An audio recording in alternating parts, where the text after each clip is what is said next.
আসন্ন জাতীয় সংসদ নির্বাচনকে সামনে রেখে মাঠে নেমেছেন বিএনপি নেতা, সাভার সিটি সেন্টার দোকান মালিক সমিতির সভাপতি ও সাভার বাজার রোড ব্যবসায়িক কল্যাণ সমিতির সভাপতি ওবায়দুর রহমান অভি। সাভার থেকে খায়রুল ইসলামের তথ্যচিত্রে দেখুন বিস্তারিত। মঙ্গলবার বিকেলে সাভারের উৎসব প্লাজা এলাকা থেকে শুরু করে বিভিন্ন মার্কেট, অলিগলি ও রাস্তাঘাটে ব্যবসায়ী ও সাধারণ মানুষের সঙ্গে সাক্ষাৎ করে ধানের শীষ প্রতীকে ভোট প্রার্থনা করেন তিনি। খুব শীঘ্রই জাতীয় নির্বাচন অনুষ্ঠিত হতে যাচ্ছে।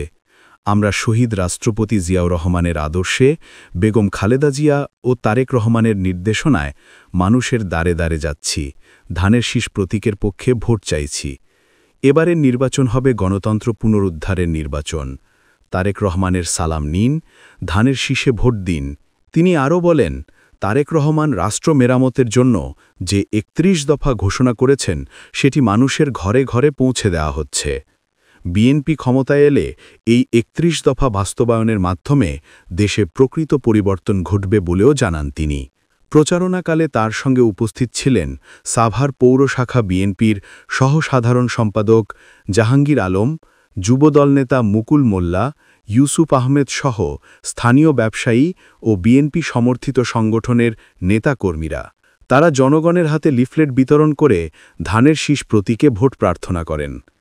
বিএনপি নেতাদের দাবি, এবারের নির্বাচন হবে গণতন্ত্র পুনরুদ্ধারের লড়াই। তাদের প্রত্যাশা, জনগণের ভোটাধিকার নিশ্চিত হলে ধানের শীষ প্রতীকই হবে বিজয়ের প্রতীক। আপনারা জানেন, খুব শীঘ্রই জাতীয় নির্বাচন হবে।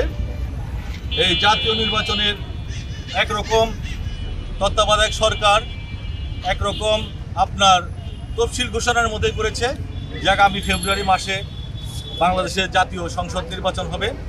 সেই নির্বাচন ঘিরে আজকে আমরা সমস্ত আজকে যারা দেখছেন, আমরা ব্যবসায়ীদের কাছে যাচ্ছি এবং আমরাও ব্যবসায়ী।